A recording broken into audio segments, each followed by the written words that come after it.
Thanks for joining us. I'm Diane Rehm. General Wesley Clark says the U.S. has been without a strong national strategy since the end of the Cold War, relying on overseas conflicts to bring Americans together. He argues for new actions to deal with the country's primary issues today, from terrorism to the ascent of China to climate change. None of these, he said, be solved with a focus on war. General Clark's new book is titled Don't Wait for the Next War. He joins me in the studio. Throughout the hour, we'll be taking your calls, your comments. Join us by phone at 800-433-8850. Send us an email to drshow@wamu.org. Follow us on Facebook or send us a tweet, and we do invite you to watch a live video stream of the interview on our website, drshow.org. That will add to your listening pleasure. General Clark, it's so good to see you again. Well, thank you very much, Diane. It's great to be here. Thank you. How did we end up relying on war to give us a sense of direction and purpose? It's the way America has always been. You know, we started as 13 diverse colonies, and we fought a war to become free from Britain. And people in the colonies were in charge, and they reluctantly gave up their authority, some of their authorities, to a central government, first in the Article of Confederation, and then finally in the U.S. Constitution. And we built a system of checks and balances and separation of powers. We don't like a strong executive, and we were fortunate. We had lots of people coming in. We had lots of land out there, which we took from other people, by the way. But it seemed like we had boundless opportunities, and we raced across a continent and built a nation. And normally it worked, except we came up with an intractable issue like slavery, where we had to fight it out. And we were protected by two oceans. And our presidents recognized this. George Washington warned us against entangling alliances, and James Monroe told us about told others about the Monroe Doctrine. Keep out of the Western Hemisphere, he said. America's got the Western Hemisphere. So we were protected. And then World War I came along. President Wilson didn't want us to fight it. And finally, even after he was elected the second time on a non-intervention doctrine, the Germans continued unrestricted submarine warfare, and he was forced to fight. The country came together in a slam. 10 million men put under arms. And we did the same thing in World War II. And then, of course, when war is over, we go our separate ways. We're Americans. We want freedom, individual. We don't want a state telling us what to do. And Eisenhower managed to craft a national strategy when he became president in 1953. He explained that even though Democrats and Republicans had different ideas, and Eisenhower was a Republican, he wasn't a union guy. He didn't like lawyers. He liked big businesses. He liked farmers. And he was a Kansas Republican. But he said, you know, the differences that divide us, they're small compared to the need to come together as Americans to fight against the great evil of communism, paraphrasing his words. This was in his inaugural speech, and that formulation was America's national strategy for the next 40 years. Democrats and Republicans alike, we all recognized the existence of the Soviet threat, and we knew that it was a threat that could destroy our country. But when Vietnam came along, there was no cohesion. There was a great deal of division, and the country began to think more seriously about whether engagement was really going to bring us together. It's true, and Vietnam was one of those major speed bumps in the strategy, but it was an amazing thing. You know, I was a captain at the time, and when I was at Fort Leavenworth in 1974 and 75, and Vietnam fell. In that period, of course, we said we'd never fight again and so forth, but at the same time, the Syrians and the Egyptians attacked Israel. We looked at new Soviet technology. We realized that we still had responsibilities in Europe, and that the Soviet military had generated a whole new set of equipment and fighting doctrines. And so when Ronald Reagan became president, we seriously addressed that. And that buildup and that intensity, along with the crumbling and failures of the Soviet economy and the political system behind it, led to the end of the Cold War. So the strategy that Eisenhower crafted, the idea that Americans have to pull together despite their political differences at home because there's a major threat abroad, was a national strategy. And Eisenhower coupled that with building the military-industrial complex. He knew that you had to do stuff at home to be able to. He was nervous about the military-industrial complex. We'd never had one. And he warned us of the possibility it might become too powerful. But that was a national strategy. Now, what happened after that is that Democrats and Republicans went their own way. The 90s were an incredibly prosperous decade, and President Bill Clinton, whom I believe was a brilliant president, and he did some amazing things in foreign policy, but he did them often with the neglect of the American people. They didn't understand what he was doing at the time, and even active opposition in the Congress. I remember being told by a member of the United States Senate, said, "You don't want to go over there in the Balkans and fight Bill Clinton's wars, do you?" I mean, that's hardly a unified national strategy. And of course, after 9/11, especially when Secretary of State Colin Powell said it was an act of war, well, the country pulled together. But unfortunately, we focused on the wrong thing. It wasn't a real national strategy. It was a misguided lunge into the Middle East that I attribute in part to this fixation by portion of the Republican Party to finish the job from the first Gulf War against Saddam Hussein. And since your book came out, people have again been talking about statements you made in 2007 when you, as a retired general, talked about a neocon policy coup aimed at toppling the governments of 7 Arab nations.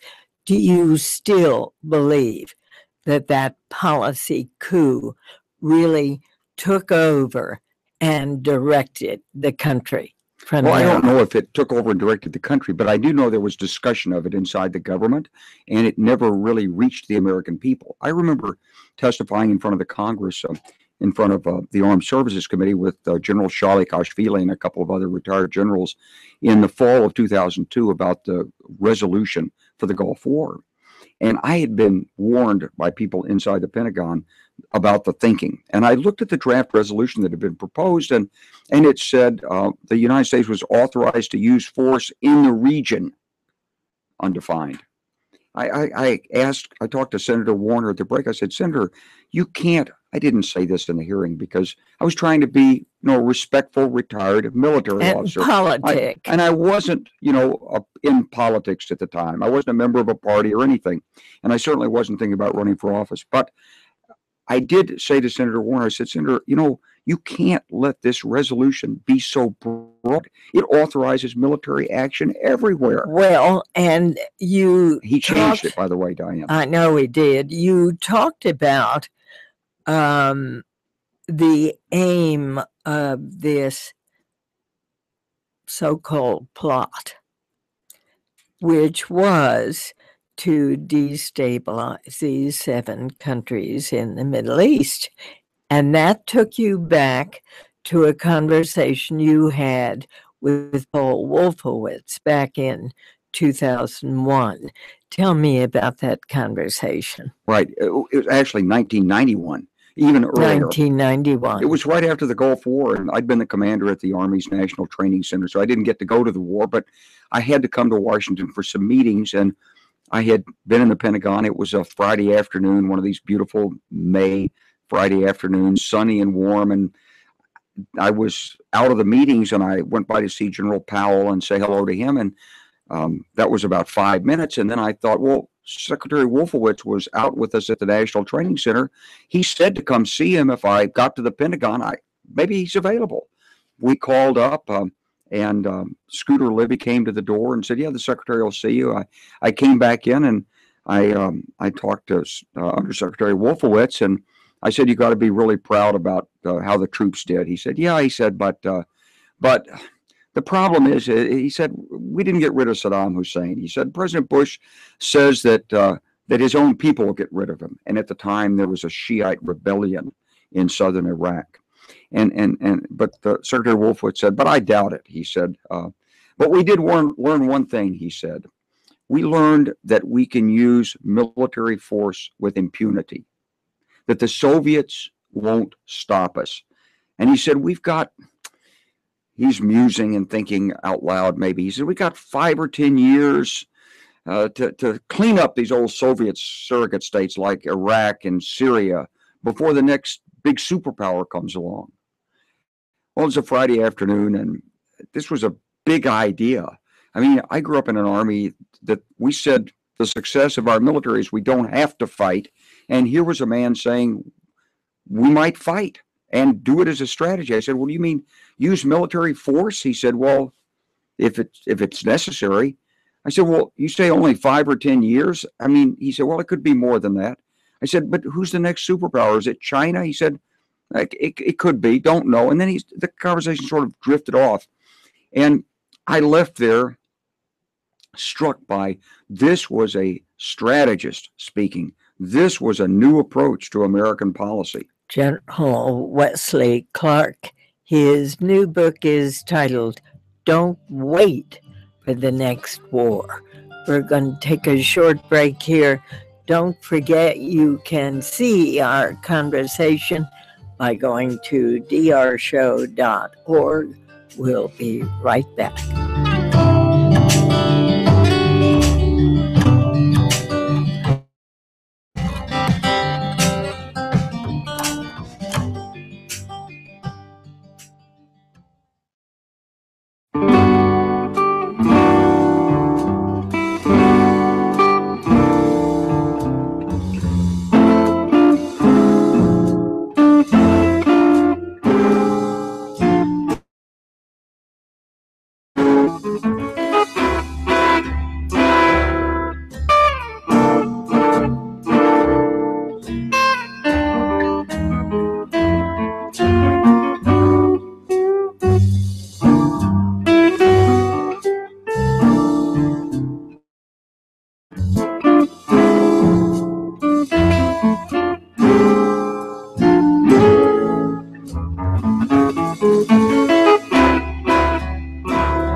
And welcome back. Retired General Wesley Clark is with me.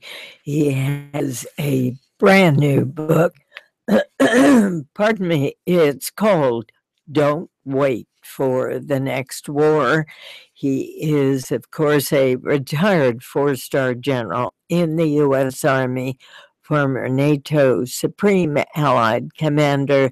He made a bid for the Democratic presidential nomination in 2004. If you're just joining us, a reminder, you can see the show live by going to DR Show.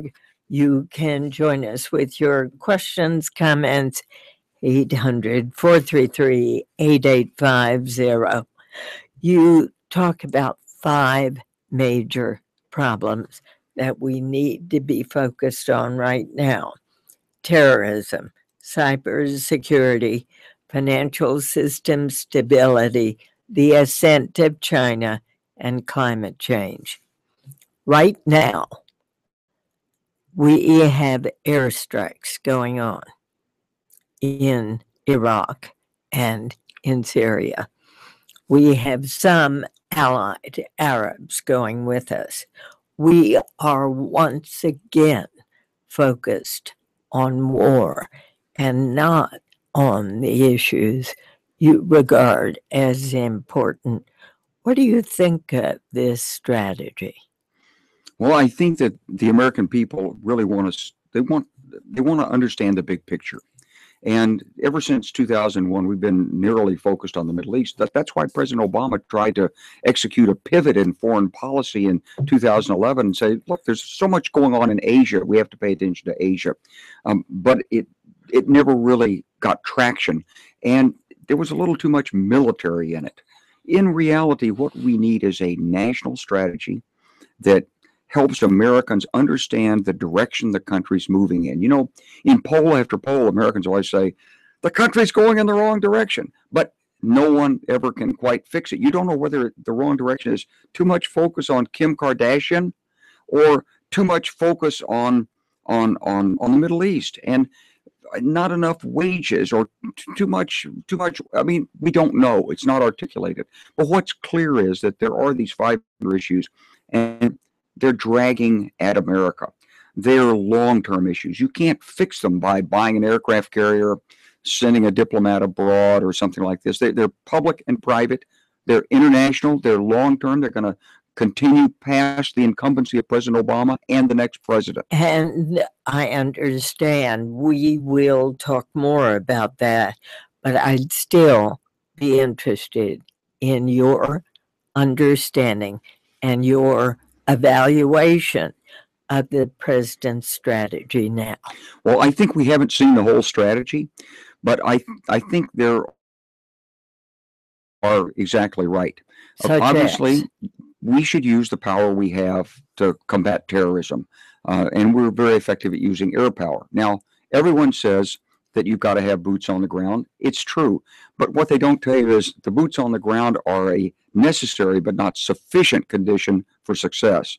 To have a sufficient condition for success, you have to establish governance in the ungoverned area, and that governance has to be from people who, they may be Islamic, but they're gonna commit to not using terrorists, right? Yes. Right. So you've got to have. So that's the moderate Syrian opposition. So why not do this? Why not empower the moderate Syrian opposition?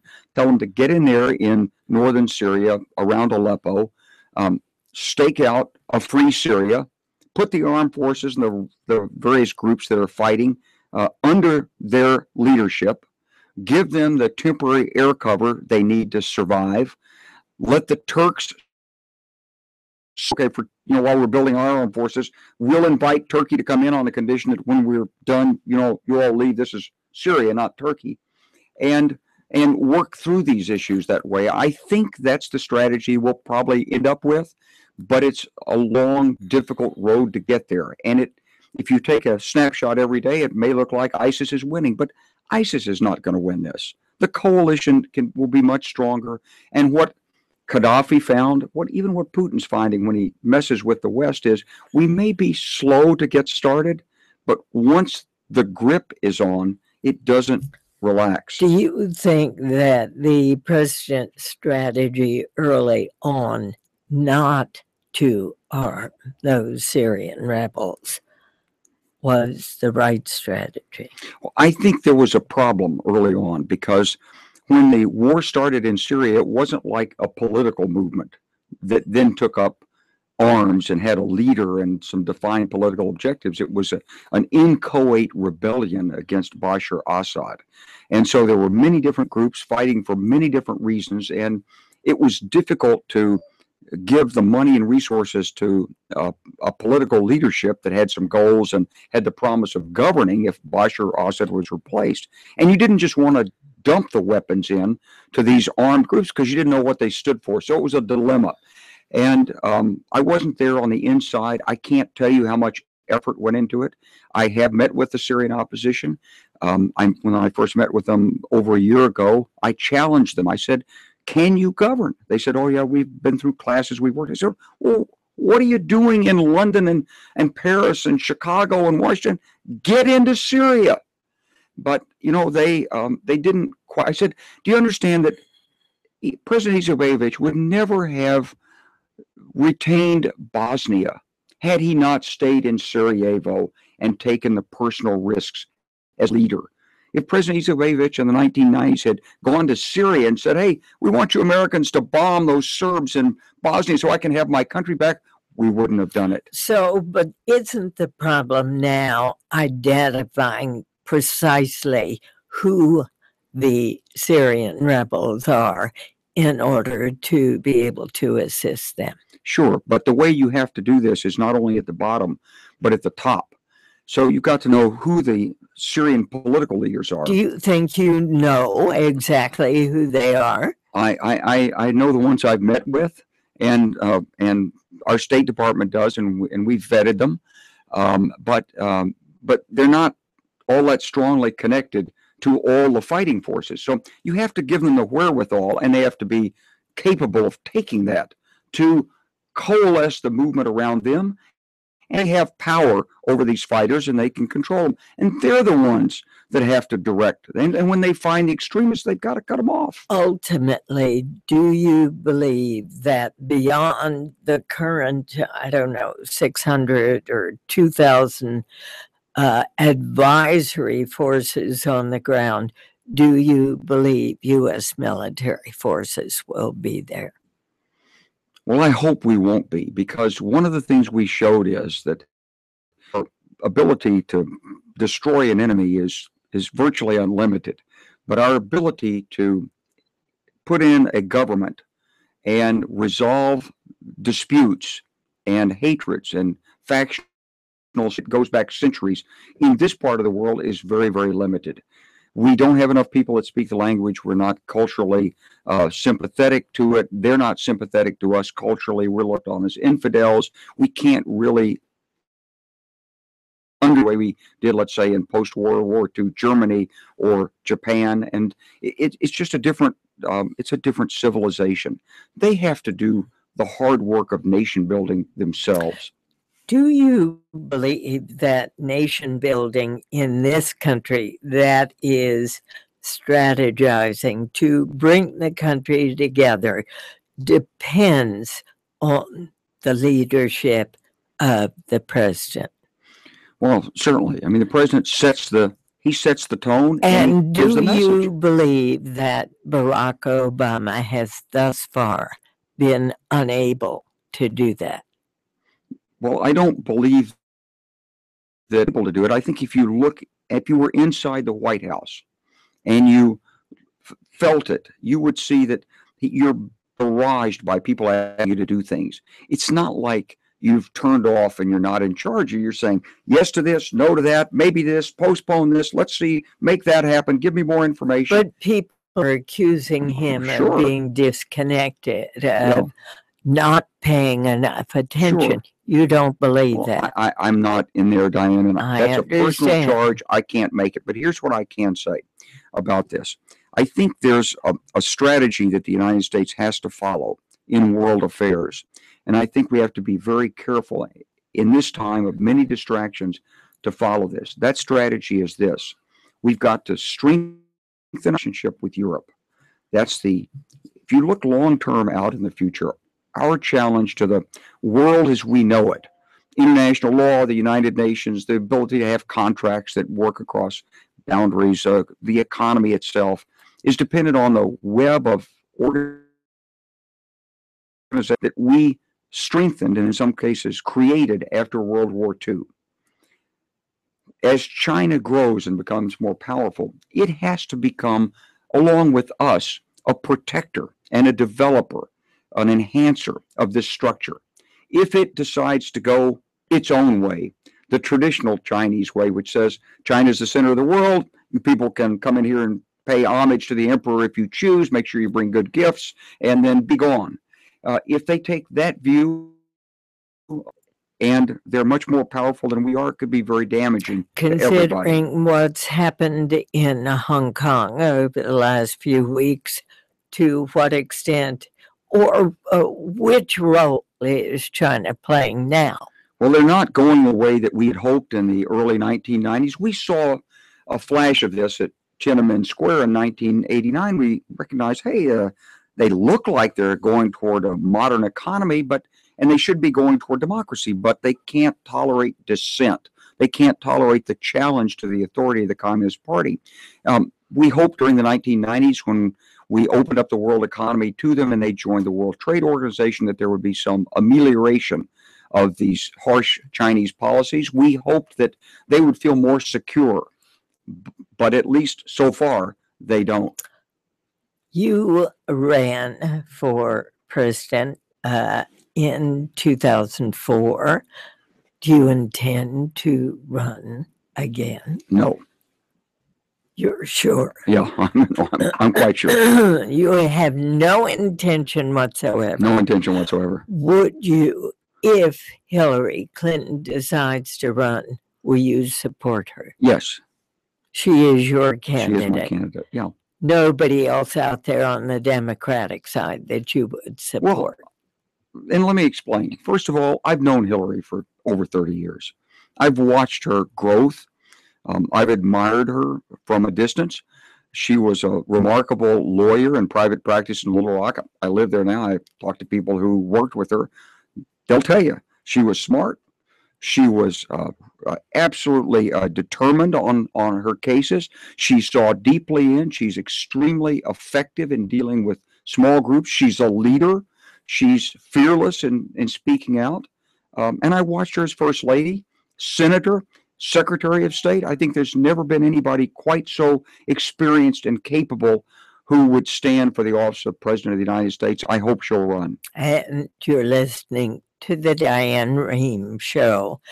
Do you think her husband would be a great asset, or would he perhaps impede Mrs. Clinton in the presidency? Well, I think he'd be a tremendous asset. Tremendous. I know there are people who probably say that otherwise and try to use, his presidency against her, which is unfortunate because I think he is a remarkable man, remarkable leader. He's brilliant. He's incredibly capable of bringing people together. He's visionary, got an amazing mind. I think it would be a great thing for America if we elect Hillary Clinton to be our next president. All right. Here's an email from Reed in Tallahassee, Florida, who says, I fully support General Clark's thesis that war is not the way to unite a diverse electorate, but how does he suggest we avoid committing ground troops in the midst of the ISIS presence on the border of a NATO ally? Well, first of all, I think it's a really good question because she points out that Turkey is a NATO ally. We need to use that relationship and assure Turkey that they're going to be safe. We also have to understand we have an obligation to protect Turkey in the event they get attacked. Now, Turkey has asked us to put in a no-fly zone over northern Turkey so that they're safe. They don't want to get in a war with Syria, and especially not with Russia and have Russia against them because there are too many interconnections and vulnerabilities. So we should listen to Turkey on this. They want some help. They want a no-fly zone. Then empower moderate Syrian opposition, put them on and say, Turkey will help you while you're building up your forces. You sign that you're going to draw on time.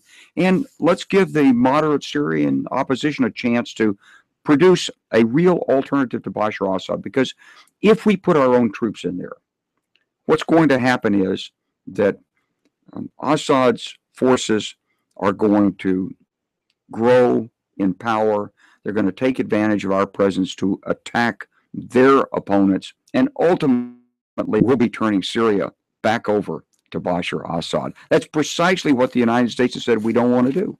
Here's an email from Dan who says, please ask General Clark to explain how Eisenhower's military-industrial complex affects the U.S. economy in 2014. Well, the military-industrial complex he created through the R&D tax credits, through the development of programs like the Defense Advanced Research Projects Agency, through spending more money year after year on defense programs in peacetime, that complex generated some amazing results that have changed the economy. The whole move in modern electronics was really built out of government-funded, defense-funded R&D. I'm waiting for the but. There's not that much of a but in this. It's an amazing thing. I used to work with DARPA a lot, and they would always complain, we got all these technologies and we paid this money and nobody wants it. DARPA had an electric car that 300 miles without needing recharge. They paid a company to develop it in 1994. DARPA went to the Army, said, hey, we got a car for you. It'll go. The Army said, we're not interested in cars. They went to the Marines. Marines said, if the Army doesn't want it, we don't want it. So this little company was stranded up in New Jersey for 15 years with this technology. But by and large, this has been a great gift to the American economy. I'll have some comments on that when we come back. I'm sure you will as well. General Wesley Clark, his new book is titled Don't Wait for the Next War.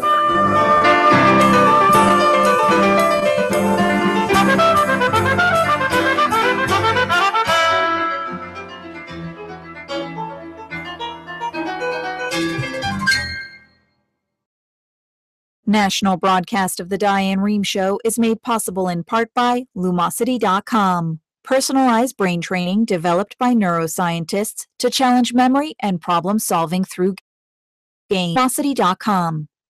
By Athena Health, committed to helping physicians manage change with cloud-based services plus Epocrates mobile tools. AthenaHealth.com. And by CFP, on behalf of certified financial planner professionals committed to the highest standard in personal financial advice at letsmakeaplan.org. This is NPR. On the next Diane Rehm Show, the military suicide rate has jumped dramatically in recent years. One family who lost a son to combat in Iraq and another to suicide is trying to change that. Efforts to transform the military's approach to mental illness. The Diane Rehm Show, next hour.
And welcome back to a conversation with retired General Wesley Clark about his new book, Don't Wait for the Next War. And if you're just joining, you can video stream us at drshow.org. You can watch the program as well as listen. Let's go now to the phones to John in Northville, Michigan. Hi there, you're on the air. Hello. I kindly disagree with the panelist.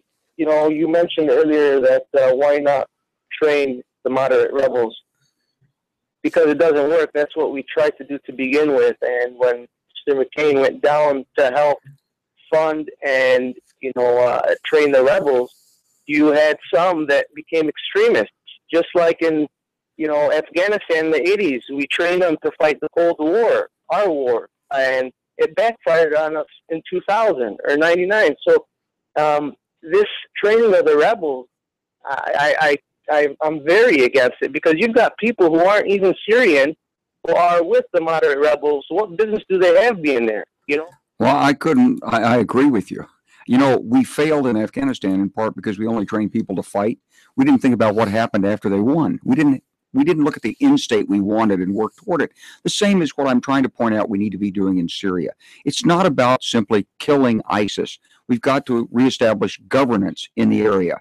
Now, if we can if there is a moderate Syrian opposition, which I think there is, they believe in Islam. That's their religion, but they also want to adopt Western values. They say they believe in democracy and elections and things like this, and they're tolerant of other faiths. Fine, then maybe we can empower them, and they can provide governance in the region. We can't. At the same time, surely we cannot impose democracy on a society that has a different form of governance. You're exactly right. This has been one of the big mistakes we've made.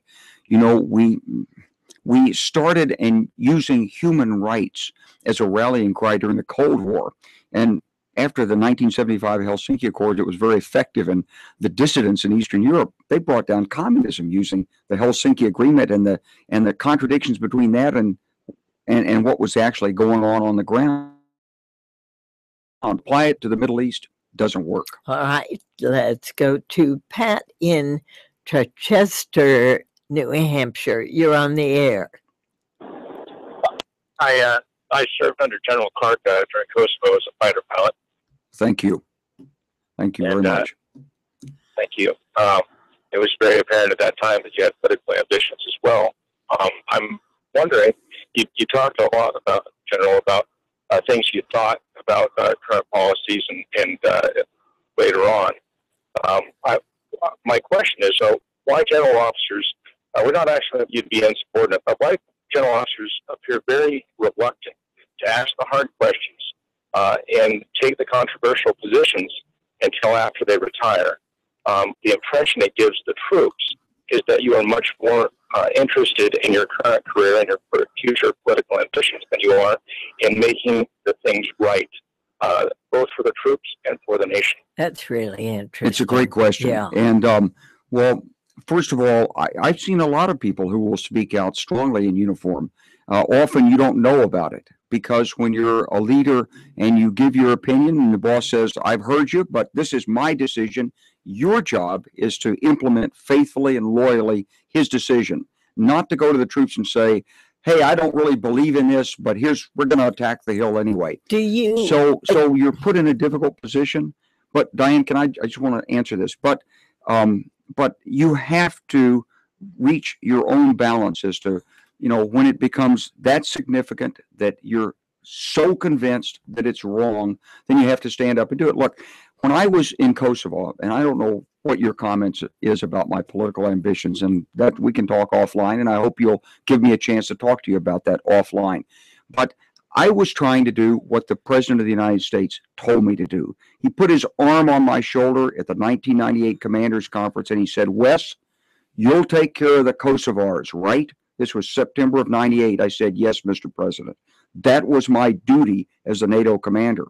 Now, when Admiral Ellis and Mike Short came to me and said, we're not bombing enough, we don't have enough targets, boss, we want to turn out their lights in downtown Belgrade and in Baghdad. I said, okay. I took it to the North Atlantic Council, and the North Atlantic Council and Secretary General Javier Solana said to me, Wes, he said, you understand if you come in officially and you want to strike 400 targets the first night, he said, we'll listen to you. But the end result of that will be, the answer is no. And if that's your precondition as a military commander for starting military operations, then there will be no military operation. You think about what's the right course of action. So I was required to see it from his perspective as well. That's why we went after 50 targets the first night. That's why we couldn't do what Mike Short wanted to do, which was knock out those lights and take down all those bridges. All right. Now, what I want to ask you about is our entry into Iraq, because that seems to have begun this long and disastrous road we seem to be on. If General Colin Powell, as he himself said, told President George W. Bush, you break it, you own it, in regard to Iraq, advising him not to go in. If General Powell had, at that moment, said, Mr. President, my oath of allegiance, of course, is to you, but it's also to the American people. I think this is the wrong decision, therefore I resign. Do you think that would have been an honorable choice? I think it would have been an honorable choice, but I don't think that, first of all, as Secretary of State, he wasn't in the chain of command. And secondly, he didn't have the legal authority to stop it. He had tremendous moral authority with the troops, but chain of command runs from the president to the Secretary of Defense. And Secretary Rumsfeld, Vice President Cheney, and President Bush were bound and determined. Look, before 9/11, one of the first National Security Council meetings they had was on invading or doing something about Saddam Hussein. General Powell went to the region. It was his first overseas trip, as I recall.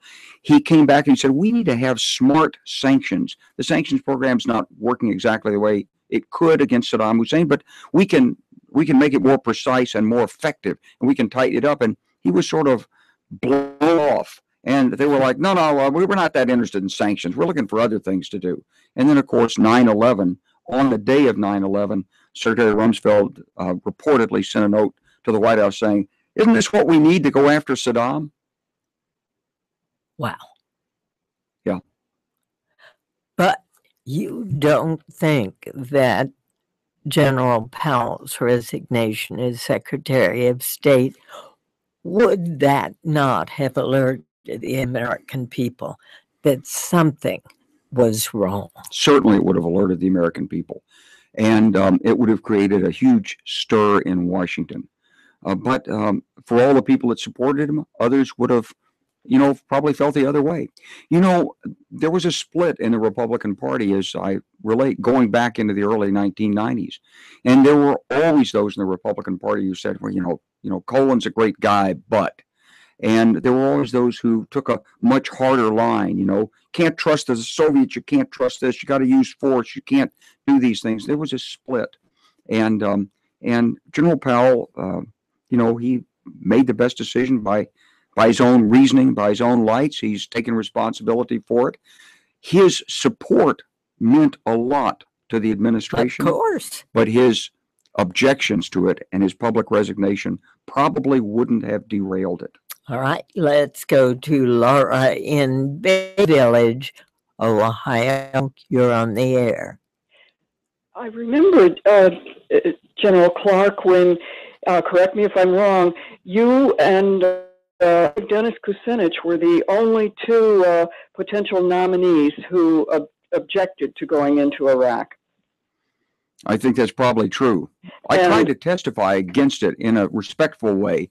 I couldn't see the need to do it. It looked to me like an unnecessary war at the time.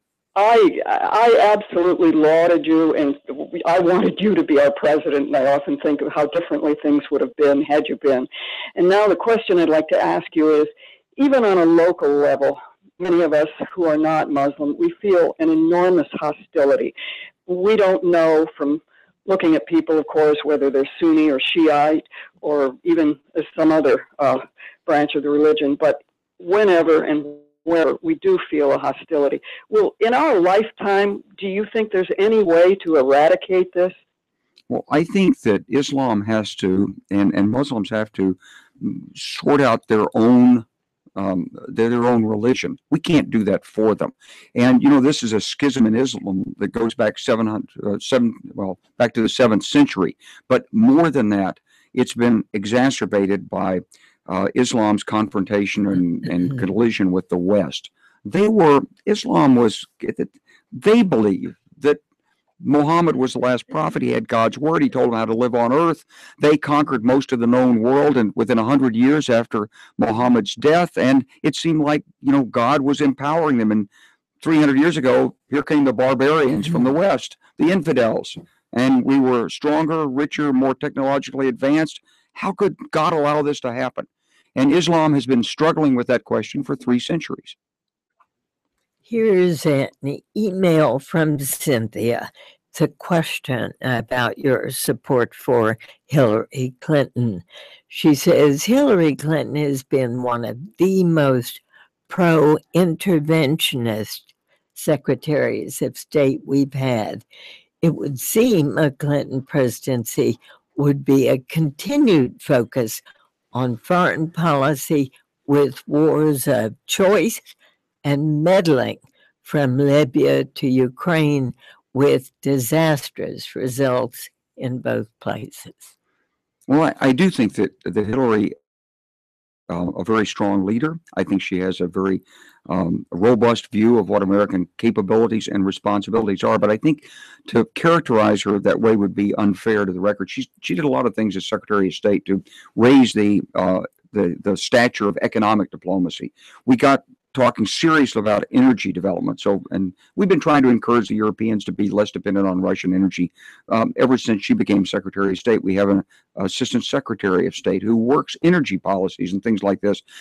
She's worked diligently with the Agency for International Development to promote development abroad. So she's taken a much broader view than simply intervention. But on the other hand, there are times, unfortunately, in this world where the United States may have to use military power. Hopefully, we just deploy forces, not troops, but I think Hillary as president would be strong enough to make those decisions if required to do so. And you're listening to the Diane Rehm Show. Let's go to Will in Miami Beach, Florida. Hi, you're on the air. Yes, good morning, Diane. Hi. General, a question. We owe China a lot of money. Eventually, they want to get paid. The strain of this debt is going to create such a strain on the U.S. economy, and it will be eventually perceived as a threat to the U.S. in general. Do you see a war with the Chinese as inevitable in order for us to extricate ourselves from this debt?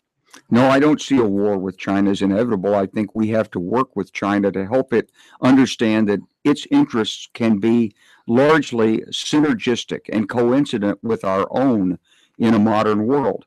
But that's a process of education that's going to take years, maybe decades, because they still see the world through the lens of the Communist Party. But one of our problems is we've got to get back on a financial foothold that somehow allows everybody in this country to enjoy a measure of prosperity. How do we do that?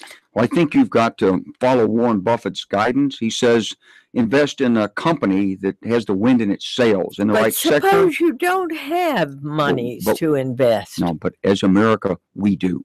We have $7 trillion of unused funds. We have the technology to replace all of the oil we're importing with domestic fuels, both oil, natural gas, and biofuels. We should be encouraging the private investment to do that right now and saving that $300 billion a year we're sending abroad. If we just did that, Diane, we'd create another 1 million jobs in America. We'd re-energize our economy. We could probably double our GDP growth rate in the next 4 or 5 years. What about investing in infrastructure? I think that's a great plan, but that plan is blocked, and it's hard to get private capital into it. If you go after energy, private capital sees profit in energy. It will go in. We need to expedite the permitting, toughen up the environmental regulations, and because climate change is a real problem, you need to put in a carbon tax on liquid fuel. But I think if you did that, you could pull a grand compromise off and get this country moving. And you also talk about cybersecurity. You had J.P. Morgan Chase attacked, 75 million households affected. What do we do about that? We've tried for several years to have Congress enact some legislation that would empower the U.S. government to look after the broader definition of cybersecurity. It's like, right, the way it is right now, it's like if you had a police force that only protected government buildings and left the neighborhoods empty. The U.S. government can't protect the commercial side of the economy. We need to empower it to do that. But, of course, there's a price. So businesses will have to pay, and that's a detraction from their bottom line, and that's why the Congress has rejected this legislation. But it's necessary. It's necessary, but the Congress is not moving. Hasn't moved yet. I'm still hoping, because I think if we cast these problems the right way, these five are so compelling together that they will provide a basis for doing what Eisenhower did in 1953. General Wesley Clark, his new book is titled Don't Wait for the Next War, a strategy for American growth and global leadership. Thank you. Thank you, Diane. And thanks all for listening. I'm Diane Rehm. Diane Rehm Show is produced by Sandra Pinkert, Denise Couture, Susan Casey, Rebecca Kaufman, Lisa Dunn, Danielle Knight, Allison Brody, and Alexandra Botti. The engineer is Timothy Olmsted. Natalie Ureblifker answers the phones. Visit drshow.org for audio archives, transcripts, and